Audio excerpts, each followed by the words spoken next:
25 August, 1944, 0630 hours. Red Ball Express Depot, Normandy, France. Staff Sergeant James J. Ellison grips the steering wheel of his 2.5-ton GMC truck, engine idling in the pre-dawn darkness, waiting for the signal that will send his convoy racing eastward with 12,000 gallons of high-octane fuel for Patton's tanks. The diesel fumes mix with the salt air rolling in from the channel, and through his side mirror, he watches 23 other trucks lined up behind him, their drivers checking gauges, adjusting mirrors, running through the mental checklist that keeps men alive when the road ahead leads straight through German artillery range. His hands find the familiar grooves in the steering wheel, worn smooth by countless hours of driving through the French countryside, and he remembers the conversation he overheard 3 days ago in the makeshift officer's tent, General Heinz Guderian's intercepted radio transmission, crackling through the intelligence officer's radio set like static from another world. "The Americans," Guderian had said, his voice carrying the casual dismissal of a chess master moving pieces across a board, "they think logistics is simply a matter of throwing trucks at a problem. Their supply lines will snap like brittle wire the moment we apply pressure. These are not soldiers. They are delivery boys playing at war." The radio in Ellison's cab crackles to life. "Red Ball 1, this is Control. You're cleared for departure. Maintain convoy speed. Maintain radio silence once you hit Highway 7. Ellison's foot finds the accelerator, and the GMC lurches forward with a mechanical growl that echoes across the depot like a challenge thrown into the morning air. Behind him, 23 engines roar to life in sequence, a mechanical symphony of American steel and determination rolling toward the sound of distant artillery. The convoy picks up speed, headlights cutting through the fading darkness as they merge onto the designated Red Ball route, a ribbon of asphalt stretching eastward through liberated French villages where German resistance still crouches in farmhouses and tree lines, waiting. Mile marker 47, 0715 hours. The road curves around a bombed-out church, its stone spire twisted like a broken finger pointing toward heaven, when Ellison spots the muzzle flash blooming orange against the hillside 300 meters to the north. German artillery, probably a 75mm Pak gun, its crew already adjusting elevation for a second shot. The first shell screams overhead with the sound of tearing canvas, impacting 50 meters behind the convoy in a fountain of dirt and broken asphalt. Standard doctrine says stop. Standard doctrine says take cover. Call for air support. Wait for the all clear before moving precious cargo through a kill zone. Ellison floors it.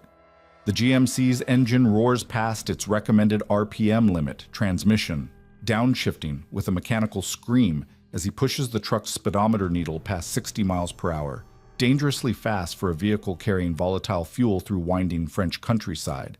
But speed is armor when armor weighs too much to carry. Behind him, 23 drivers make the same calculation, pushing their machines past factory specifications because mathematics is simple. A stationary target dies, a moving target lives. The second shell explodes where his truck would have been if he'd followed the book, sending chunks of stone and metal singing through the air like deadly confetti. The German gun crew, trained to hit slow-moving supply vehicles creeping cautiously through their killing ground, watches in confusion as American trucks streak past their position at highway speeds, kicking up clouds of dust and diesel exhaust. Ellison's convoy reaches the far side of the curve before the third shell leaves the barrel. The fuel reaches Patton's forward elements at 0945 hours, 12,000 gallons of high-octane proof that delivery boys don't break under pressure, they adapt, improvise, and deliver on schedule while German generals recalculate their assumptions about American resolve. The engine ticks as it cools, but somewhere behind them, more German guns are zeroing in on the Red Ball routes, and tomorrow's convoy is already loading. 2 days later, the Corps of Engineers descends on the French countryside like a mechanized plague, their bulldozers and graders chewing through centuries-old farm roads and transforming them into something the Army calls Highway 7, but what Staff Sergeant Ellison knows is really a 500-mile conveyor belt designed to feed Patton's war machine. Lieutenant Colonel William H.D. Williams stands ankle-deep in Norman mud, surveying maps spread across the hood of his command jeep while his radio operator relays tonnage requirements from 3rd Army headquarters. 12,000 tons of supplies per day, minimum, with the numbers climbing every hour as Patton's advance elements push deeper into German-held territory.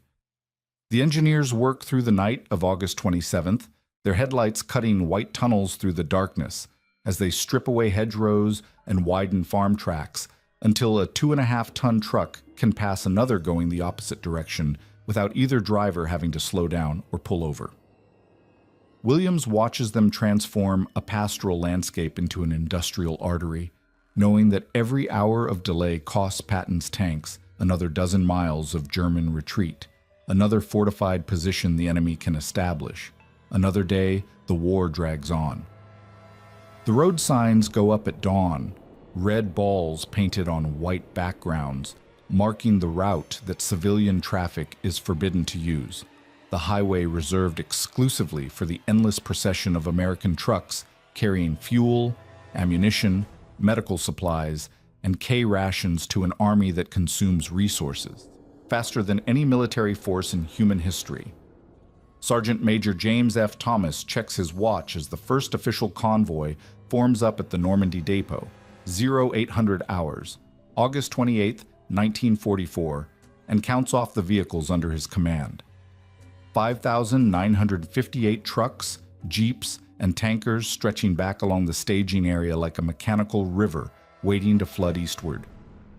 The drivers climb into their cabs, most of them black soldiers from transportation companies scattered across the European theater of operations, men who enlisted to fight Germans and found themselves driving trucks instead.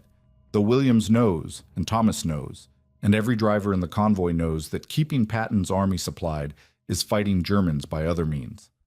Ellison adjusts his side mirrors and checks his fuel gauge. His cargo manifests, listing 2,000 gallons of high-octane aviation fuel destined for a forward airfield 60 miles behind German lines. The radio crackles with Williams's voice, calm and precise, as he coordinates the movement of what amounts to a small city on wheels. Red ball control to all convoy commanders. You are cleared for departure. Maintain 50-yard intervals. Maintain radio discipline. Maintain schedule. 3rd Army is counting on you. The convoy rolls out of the depot in columns of 4, engines synchronized in a mechanical rhythm that vibrates through the ground and rattles windows in liberated French villages.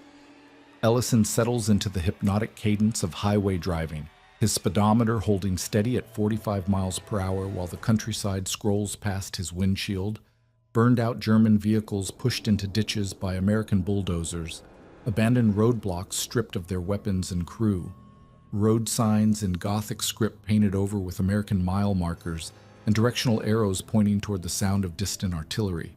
The system works because Williams designed it to work, every detail calculated and coordinated like a factory production line, stretched across hundreds of miles of French countryside.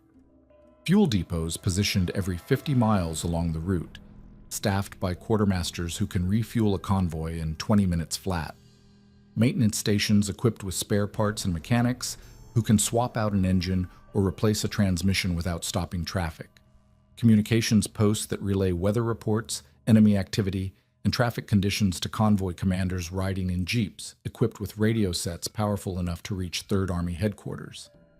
Thomas monitors the flow from his command post at mile marker 120, watching trucks pass his checkpoint with the steady precision of a railroad schedule.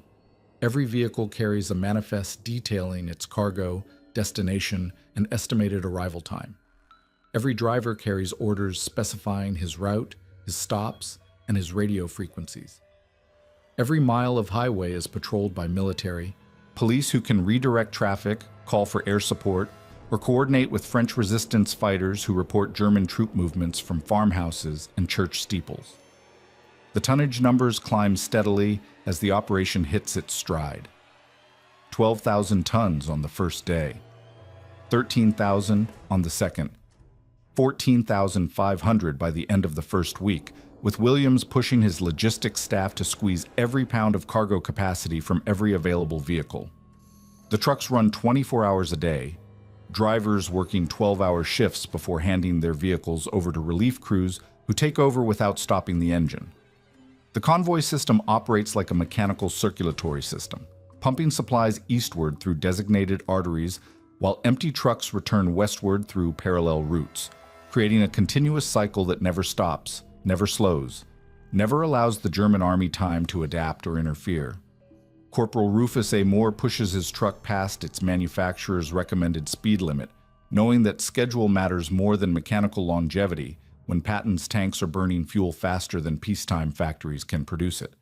His cargo manifest lists ammunition for the 4th Armored Division, 75mm shells for Sherman tanks, 20mm rounds for anti-aircraft guns, rifle ammunition for infantry companies pushing through German defensive positions. The weight distribution makes his truck handle like a freight train, momentum carrying him through curves that would normally require careful braking and acceleration. The Red Ball Express becomes visible from German reconnaissance aircraft as a thin black line crawling across the French landscape, a logistical artery that German intelligence officers study through binoculars and photograph with long-range cameras. General Guderian receives the intelligence reports at his headquarters near Metz, aerial photographs showing American truck convoys stretching from Normandy to the German border, a supply line that defies every textbook principle about overextension and logistical vulnerability. By the 15th day of operation, Williams's staff calculates that the Red Ball Express has delivered over 180,000 tons of supplies to Patton's advancing divisions. The trucks have covered more than 3 million miles of highway, burning through tires and engine oil and transmission fluid at rates that would bankrupt a civilian transportation company. But Patton's tanks keep moving, his artillery keeps firing, his infantry keeps advancing deeper into German territory. The system proves that American industrial capacity, applied to military logistics, can sustain an offensive operation across distances and at speeds that German strategic doctrine considered impossible. The first truck breaks down at mile marker 247 on September 3, 1944, its transmission seizing with a mechanical scream that echoes across the French countryside like a dying animal. Ellison watches in his side mirror as the GMC behind him coasts to a stop, black smoke pouring from its engine compartment, while the driver jumps out and waves frantically for the convoy to continue around him. The breakdown creates a bottleneck that ripples backward through the convoy like a traffic accident in peacetime, except peacetime accidents don't occur while German artillery observers call in coordinates for harassment fire. Thomas receives the first casualty report at his command post 3 hours later. Corporal Williams, 2nd Transportation Company, killed by a single rifle shot from a German sniper positioned in the bell tower of a church outside Chalon-sur-Marne. The bullet punched through the driver's side windshield and caught Williams in the chest while he was downshifting for a curve, sending his truck loaded with artillery shells careening into a roadside ditch where it burned for 6 hours before the fire department from the nearest village could reach the wreckage. Williams was 19 years old, from Detroit, Michigan, with a wife and infant daughter who would receive a telegram from the War Department informing them that their husband and father died in the service of his country. Moore discovers the fuel shortage at dawn on September 5th, when his truck sputters to a stop 15 miles short of his designated refueling station, the gauge reading empty while his cargo of medical supplies sits undelivered and critically needed at a field hospital treating wounded from Patton's latest push toward the German border. He walks 2 miles through French farmland to locate a working telephone, calling back to depot headquarters with coordinates and a request for emergency fuel delivery, knowing that every hour of delay translates to wounded soldiers waiting for morphine and surgical equipment that sits useless in the back of his immobilized truck. Lieutenant Colonel Williams studies the maintenance reports spread across his desk like evidence at a crime scene, each breakdown documented with clinical precision: burned-out clutches, blown transmissions, cracked engine blocks, worn-out tires that fail at highway speeds and send trucks spinning off the road. The vehicles were designed for peacetime operation, factory specifications that assumed regular maintenance intervals and replacement parts readily available from civilian suppliers. The Red Ball Express pushes every component past its design limits, trucks running 24 hours a day through combat zones where a breakdown means more than mechanical inconvenience. The German resistance stiffens as Patton's advance stretches the supply lines to their breaking point. Wehrmacht units, initially caught off guard by the speed of the American advance, regroup and coordinate attacks specifically targeting the Red Ball convoys. A squad of German paratroopers armed with Panzerfaust ambushes a fuel convoy outside Verdun, destroying 3 tanker trucks and creating a fireball visible from 10 miles away. The attack forces convoy commanders to reroute through secondary roads that add 50 miles to each round trip, further straining vehicles already operating beyond their mechanical limits. Ellison counts 17 bullet holes in his windshield after running a gauntlet of German machine gun fire near rams. The glass spider-webbed but still functional, though driving requires him to lean to one side to see through the undamaged sections. His truck carries replacement parts for Sherman tanks, track links, road wheels, final drives, components that weigh several tons and shift dangerously when he takes evasive action to avoid enemy fire. The cargo manifest lists his destination as a forward maintenance depot, where tank crews wait for repairs that will determine whether their unit advances or retreats. The numbers tell the story that individual drivers cannot see from their positions behind steering wheels. Daily tonnage delivered drops from 14,500 tons to 11,000 tons as vehicles break down faster than mechanics can repair them. Convoy schedules slip by hours, then by entire days, as traffic bottlenecks and enemy action force rerouting through longer, more dangerous routes. The spare parts inventory dwindles as mechanics cannibalize one truck to keep 3 others running, a logistical shell game that works until the available donor vehicles are completely stripped of useful components. Thomas calculates that his drivers are averaging 3 hours of sleep per day, operating vehicles that require constant alertness through terrain where a moment's inattention means death by enemy fire or mechanical failure. The medical reports document the toll: drivers falling asleep at the wheel, accidents caused by delayed reaction times, nervous exhaustion that manifests as trembling hands, and inability to concentrate. The Army Medical Corps provides stimulant pills to keep drivers alert, amphetamines that mask fatigue without addressing the underlying problem of human endurance pushed past its limits. The German artillery becomes more accurate as their observers learn to predict convoy routes and timing. A single 150mm shell lands directly on a truck carrying ammunition for the 4th Armored Division, the explosion creating a crater 30 feet across and destroying every vehicle within a 100-yard radius. The blast kills 8 drivers instantly and wounds 15 others, casualties that represent years of training and experience that cannot be quickly replaced. The surviving drivers continue past the wreckage, knowing that stopping to assist wounded comrades only creates more targets for German gunners. Williams receives intelligence reports indicating that German forces are repositioning artillery specifically to target the Red Ball Express, recognizing that disrupting American supply lines offers better strategic value than engaging Patton's tanks in direct combat. The Wehrmacht doctrine adapts to focus on what German commanders now understand is the critical vulnerability of American operations, the extended logistics tail that keeps mobile forces operational hundreds of miles from their supply bases.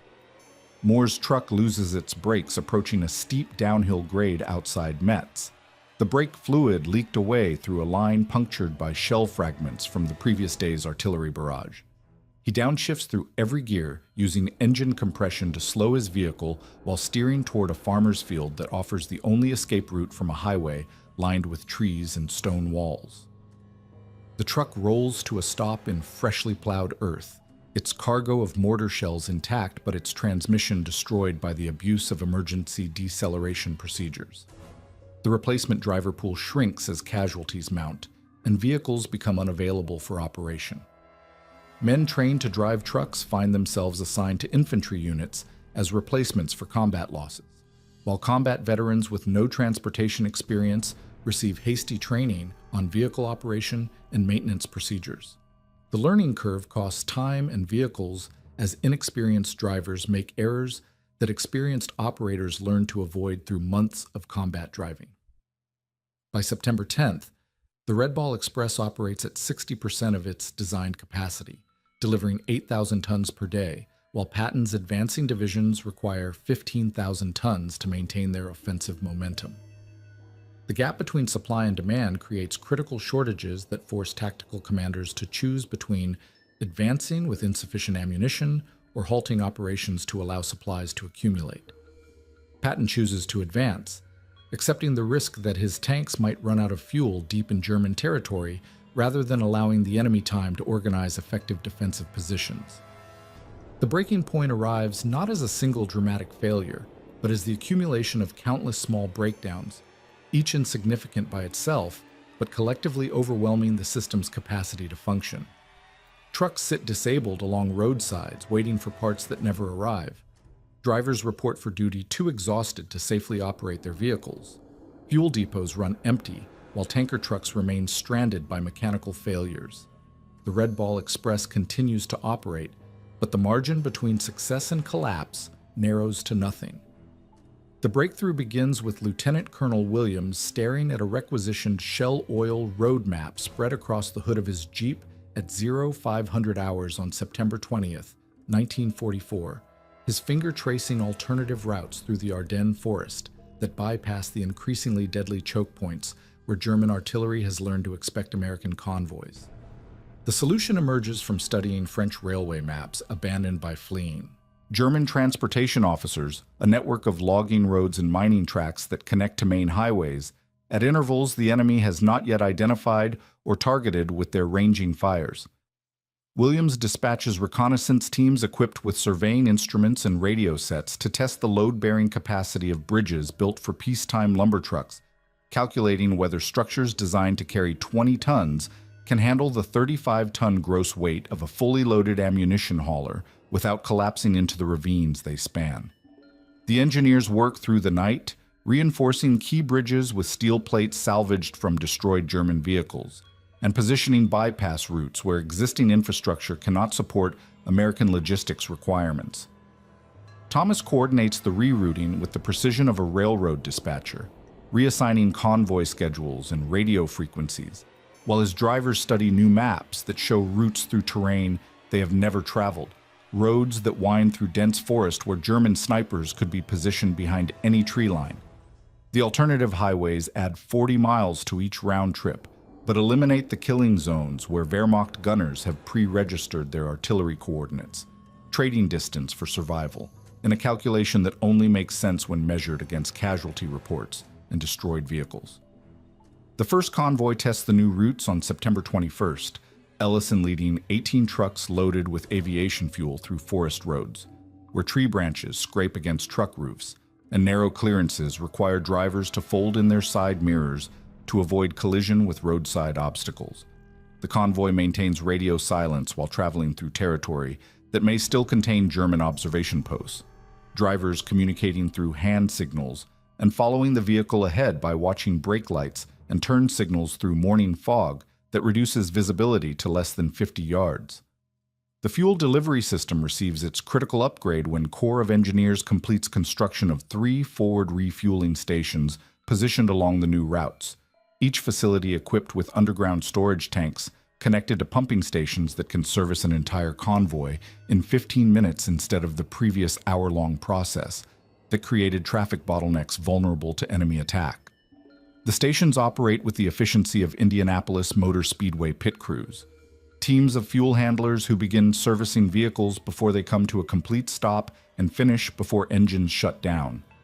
Moore discovers the improved maintenance procedures when his truck develops transmission problems near one of the new service points, where mechanics trained in rapid field repair replace his entire gearbox in 37 minutes, using techniques adapted from aircraft maintenance protocols that prioritize speed over precision.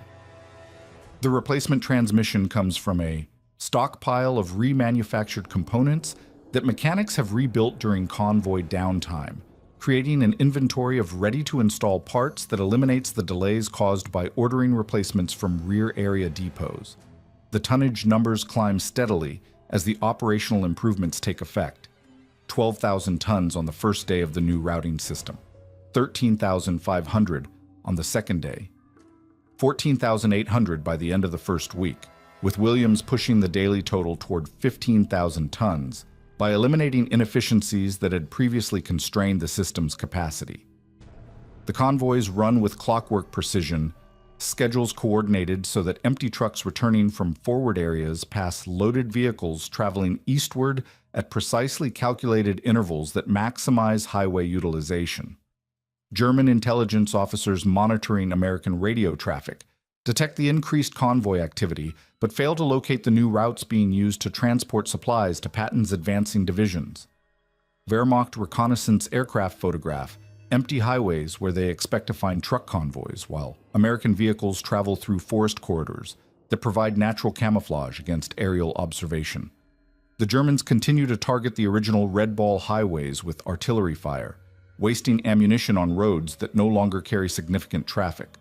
Ellison's speedometer reads 55 miles per hour as his convoy races through liberated French villages, where civilians wave American flags and throw flowers at passing trucks, unaware that the vehicles carry ammunition that will be used to kill German soldiers retreating toward the fatherland. His cargo manifest lists 75mm shells for Sherman tanks, 20mm rounds for anti-aircraft guns, and small arms ammunition for infantry units pursuing fleeing Wehrmacht formations across the French countryside toward the German border. The supplies surge enables Patton's 4th Armored Division to maintain its advance without pausing for resupply.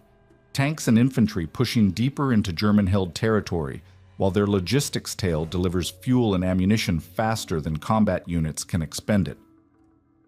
Forward supply dumps accumulate stockpiles that allow tactical commanders to sustain operations for days without additional convoy support, creating a buffer against the unpredictable delays and losses that had previously forced frequent operational pauses.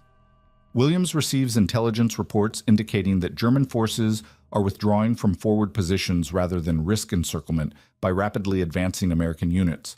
Retreat decisions influenced by Wehrmacht commanders' recognition that they cannot match the logistical capacity that keeps Patton's divisions supplied and mobile. The German army, trained in blitzkrieg tactics that emphasize speed and mobility, finds itself outmaneuvered by an enemy whose supply lines move faster than their retreat. Thomas watches his convoy schedules achieve unprecedented punctuality as the improved routing and refueling systems eliminate most of the delays that had previously disrupted delivery timetables. Trucks arrive at their destinations within minutes of their estimated arrival times, creating predictability that allows forward units to plan operations with confidence that required supplies will be available when needed. The reliability transforms logistics from a constraint on military operations into an enabler of aggressive tactical action. The German High Command receives reports from field commanders describing American logistics capabilities that exceed their intelligence estimates, convoy operations that demonstrate industrial capacity applied to military problems with results that German strategic doctrine had considered impossible to achieve. General Guderian studies aerial photographs showing American truck concentrations that stretch for miles along highways leading toward the German border, supply lines that show no signs of the overextension that German planners had expected to cripple the American advance. Moore calculates that his truck has traveled over 8,000 miles since the Red Ball Express began operation, carrying supplies that have enabled American forces to advance from Normandy to the German border in less than 3 months. His odometer reading represents one vehicle's contribution to a logistics operation that has delivered over 400,000 tons of supplies to combat units fighting hundreds of miles from their initial landing beaches. The numbers accumulate into strategic significance that individual drivers cannot comprehend from their positions behind steering wheels. By September 30th, the Red Ball Express operates at 110% of its design capacity, delivering 15,400 tons per day through a network of primary and secondary routes that confuse German intelligence while maximizing American supply throughput. The convoys run with mechanical precision that reflects months of operational refinement, each component of the system optimized for efficiency and speed. The breakthrough proves that American industrial methods, applied to military logistics, can sustain offensive operations at speeds that traditional military doctrine considered impossible to maintain. The supply surge reaches its peak as autumn weather begins to affect road conditions, and German resistance stiffens along defensive positions that Wehrmacht engineers have spent weeks preparing. Patton's advance slows as his units encounter prepared fortifications, but his tanks carry full fuel loads and his artillery maintained steady firing rates supported by ammunition delivered faster than German forces can retreat from its impact zones.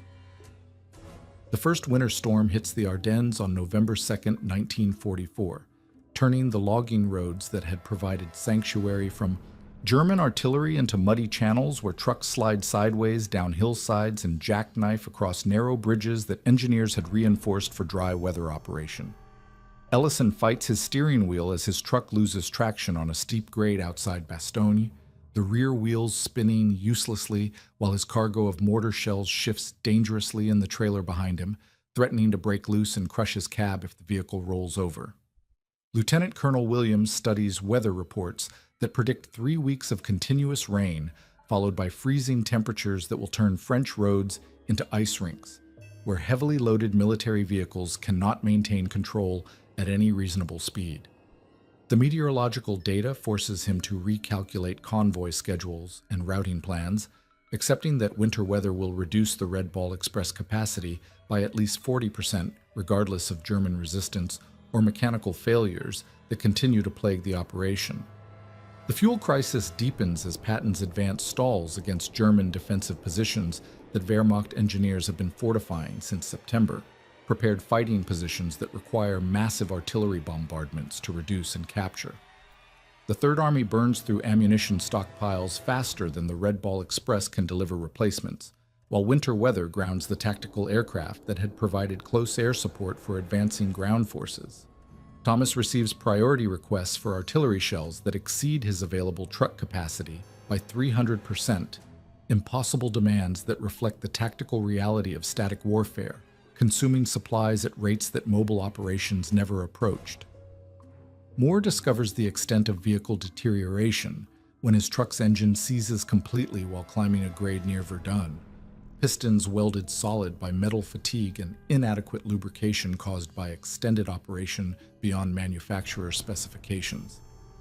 The engine compartment fills with smoke as connecting rods punch through the cylinder block, destroying components that cannot be field repaired or replaced from available parts inventories. His truck joins dozens of others abandoned along roadsides where recovery operations are impossible due to enemy fire and terrain limitations. German forces exploit the weather-imposed delays by repositioning artillery to target the choke points where American convoys must travel regardless of routing alternatives, bridges, and mountain passes that cannot be bypassed when alternative roads become impassable due to mud and ice conditions. Wehrmacht observers direct accurate fire onto convoy routes they could not previously target, using the winter weather that grounds American reconnaissance aircraft to move guns and observation posts into positions that interdict supply traffic. The casualty reports accumulate with grim consistency as exhausted drivers make fatal errors on ice-covered highways, where a momentary loss of concentration sends trucks loaded with high explosives careening into roadside obstacles or oncoming traffic. Ellison counts 13 accidents in a single day, crashes that kill drivers and destroy irreplaceable vehicles while eliminating trained personnel who cannot be quickly replaced from the diminishing pool of qualified transportation specialists. Williams receives intelligence indicating that German forces have committed their strategic reserves to defensive positions along the German border, creating fortified zones that require sustained artillery support to penetrate rather than the rapid advances that had characterized the summer campaign across France. The tactical shift demands ammunition expenditure rates that the Red Ball Express cannot sustain, given the accumulated effects of vehicle attrition, weather delays, and extended supply lines that now stretch over 600 miles from the Normandy beaches to forward combat positions. The spare parts shortage reaches critical levels as mechanics cannibalize increasing numbers of vehicles to keep essential trucks operational, a process that gradually reduces the total fleet size while concentrating mechanical problems in the remaining operational vehicles. Thomas calculates that his effective truck strength has dropped to 60% of the authorized level, with the remaining vehicles operating at mechanical reliability rates that make schedule maintenance impossible and emergency repairs the standard operating procedure. The road conditions deteriorate further as continuous military traffic destroys highway surfaces that French engineers had designed for civilian use, creating ruts and potholes that damage truck suspensions and slow convoy speeds to prevent vehicle-destroying impacts with road obstacles. The reduced travel speeds extend delivery times while increasing fuel consumption, compounding the supply problems that the convoys exist to solve, and creating feedback loops that threaten the entire operation's viability. German artillery becomes increasingly accurate as Wehrmacht gunners learn to predict convoy timing and routing based on months of observing American logistics patterns, pre-registered fire missions that bracket highway intersections, and bridge approaches with devastating effectiveness.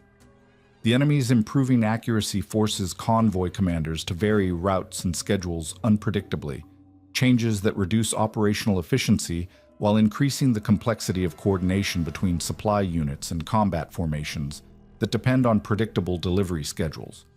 Moore watches his replacement truck, a war-weary GMC with over 50,000 miles on its odometer, and transmission problems that require constant attention, struggle to maintain convoy speed while carrying a reduced payload of medical supplies destined for field hospitals treating casualties from the failed offensive operations that have characterized American tactical efforts since the weather turned.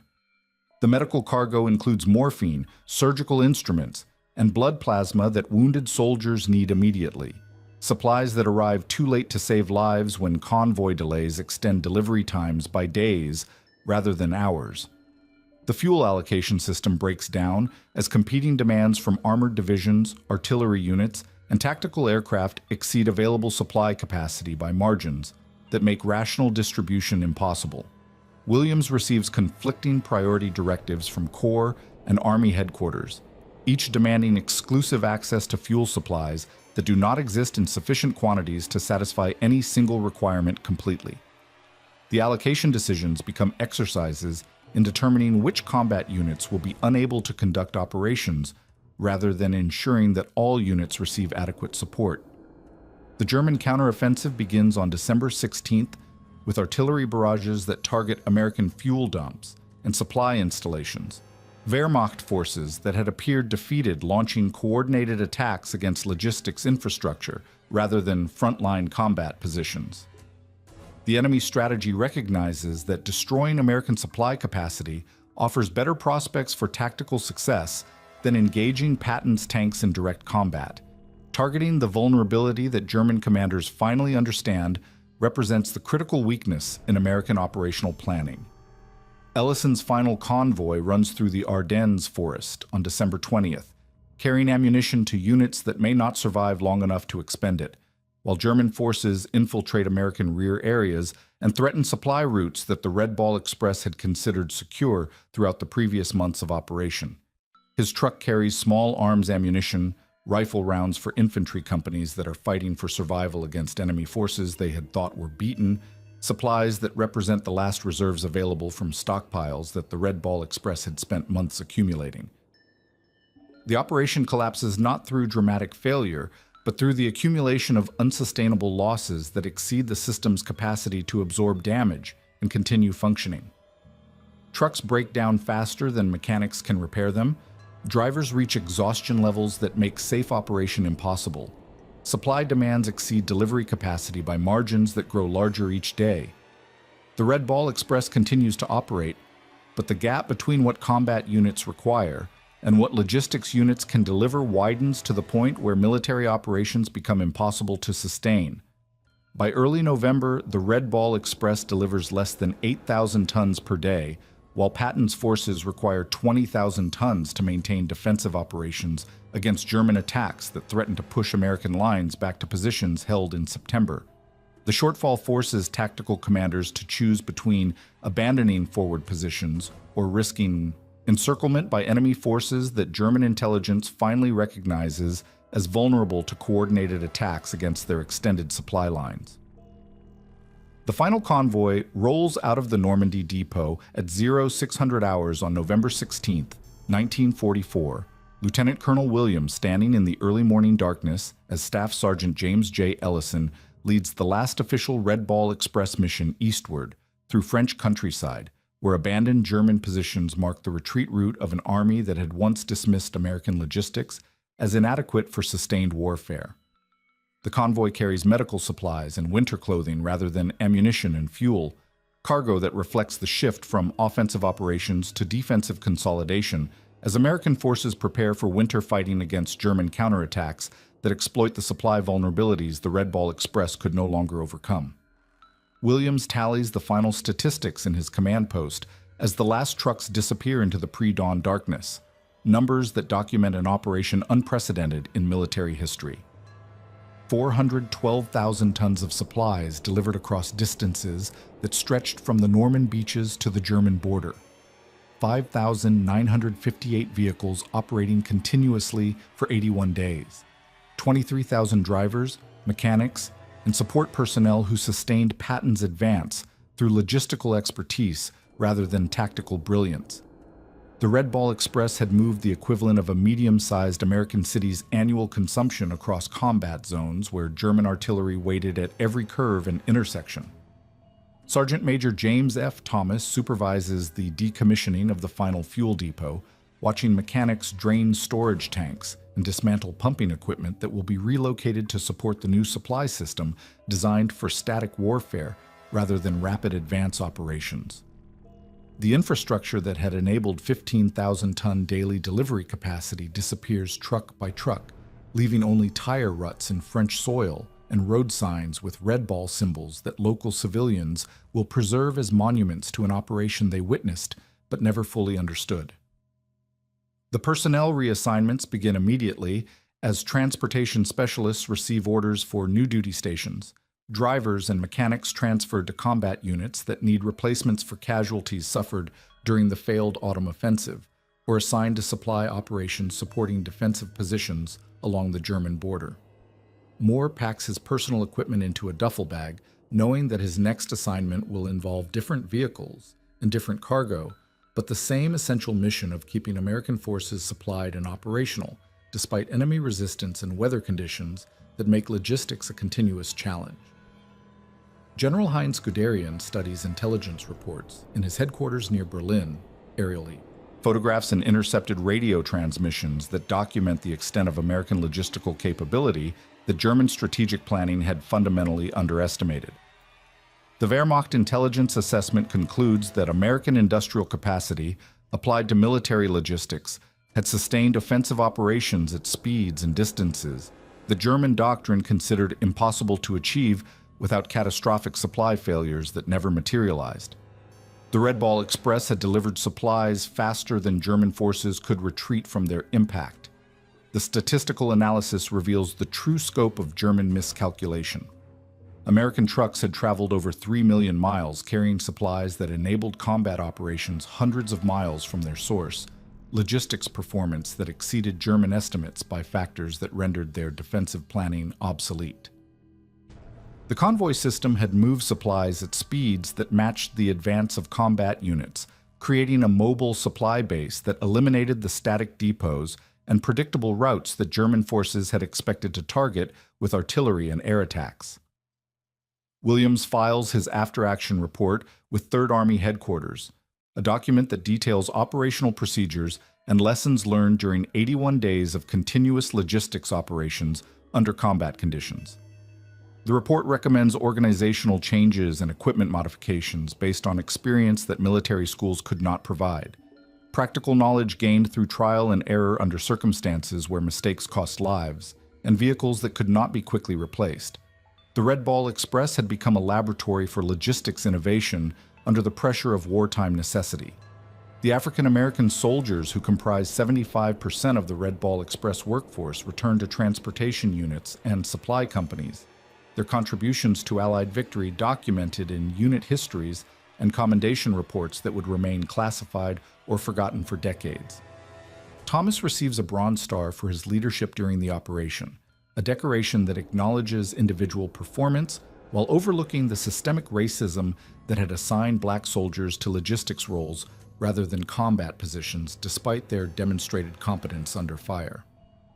Ellison's final mission report documents 8,000 miles of driving through combat zones, deliveries that had kept American tanks fueled and American artillery supplied with ammunition during the critical months when German resistance could have stabilized along defensive lines that might have extended the war by months or years.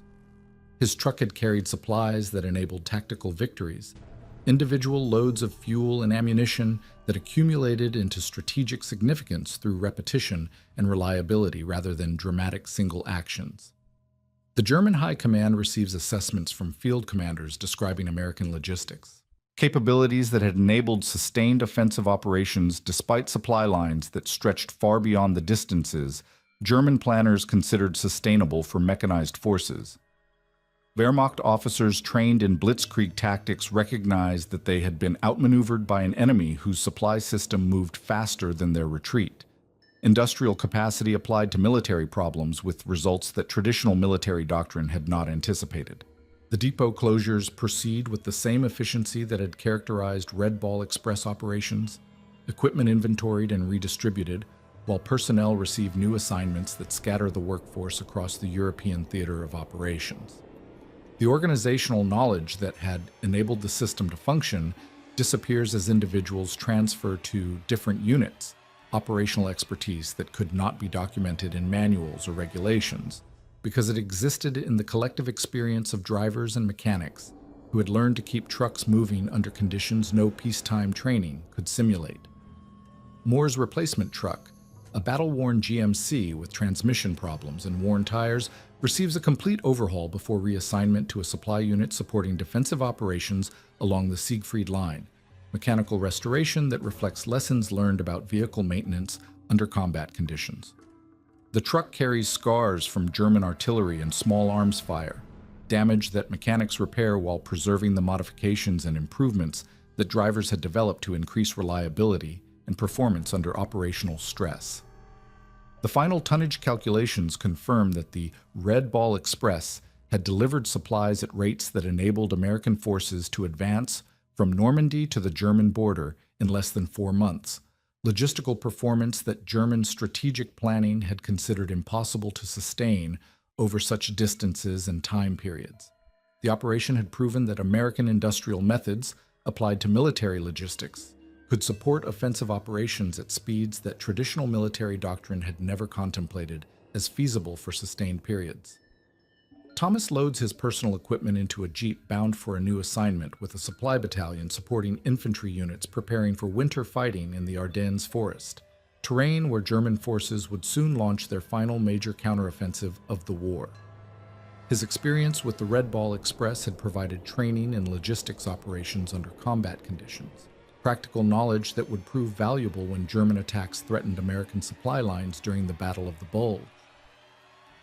The Red Ball Express ends not with ceremony or recognition, but with the quiet efficiency of military bureaucracy redistributing resources and personnel to meet new operational requirements. The trucks continue to carry supplies, the drivers continue to navigate dangerous roads, and the mechanics continue to maintain vehicles under difficult conditions. But the unified system that had enabled Patton's rapid advance dissolves into component parts assigned to different missions and commanders. The operation's legacy exists in the strategic results it had achieved and the tactical lessons it had provided for future logistics planning.